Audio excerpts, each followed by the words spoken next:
Investments are being pushed in the Indian subcontinent. The Belt and Road Initiative has been the biggest vehicle for China's checkbook diplomacy. Myanmar's Auditor General has cautioned the government, in fact, that loans from China come at higher interest rates as compared to loans from financial institutions like the World Bank or the International Monetary Fund.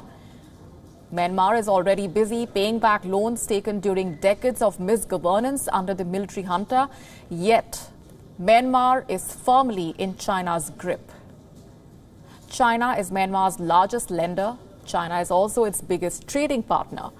Myanmar's national debt stands at $10 billion. 40% of this debt is already owed to China.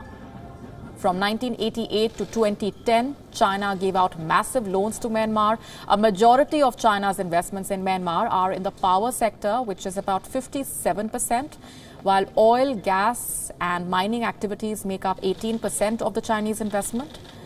A typical feature of the Chinese companies investing in Myanmar is that they are usually state-owned.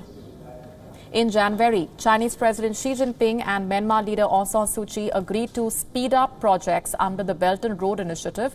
This resulted in 33 agreements, from mega power projects to the railway sector.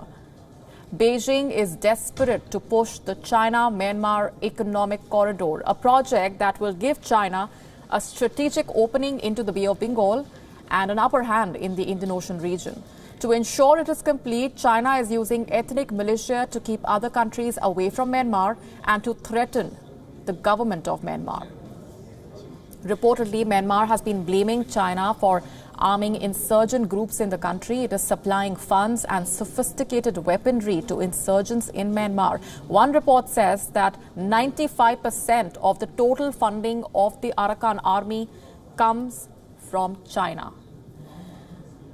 The Arakan army hinders every development project by India along the Myanmar-Mizoram border. It has a history of taking Indian construction workers hostage, but the Arakan army does not disrupt any Chinese development projects along Myanmar's border.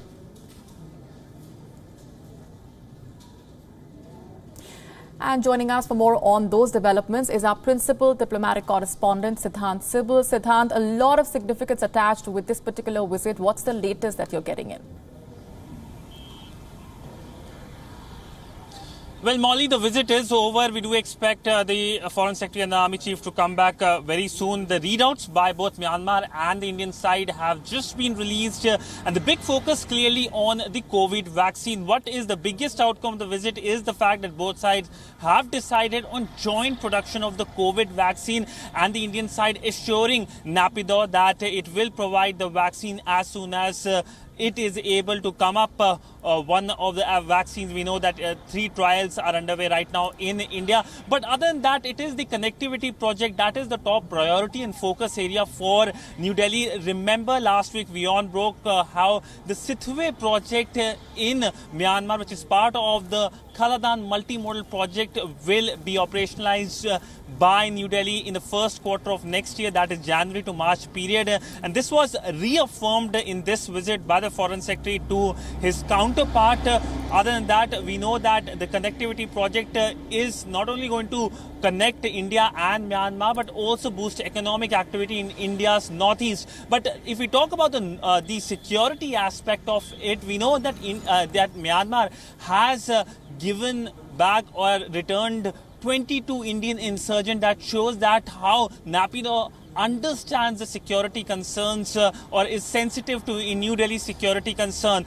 But of course, the big dragon, or perhaps the elephant in the room, is China. We know that Chinese influence in Myanmar is considerable. Myanmar is part of the Road and Belt project of China. And for that, India, of course, is also working with Myanmar. Interestingly, Myanmar has announced that it will send a representative to the Indian Ocean Fusion Center here in India. It is based in Gurgaon, and that has the real-time update and details of what is happening in the Indian Ocean region. It has representatives from France, from other countries in the Indian Ocean region, and now Myanmar is also sending representatives. That shows that both countries are on the same page when it comes to the security, stability of the Indian Ocean region. So multiple aspects, but interestingly, this is the first visit of the Indian Army Chief amidst a tense border standoff with China foreign visit. This is the first one, and second visit of the Indian Foreign Secretary has been to Bangladesh already.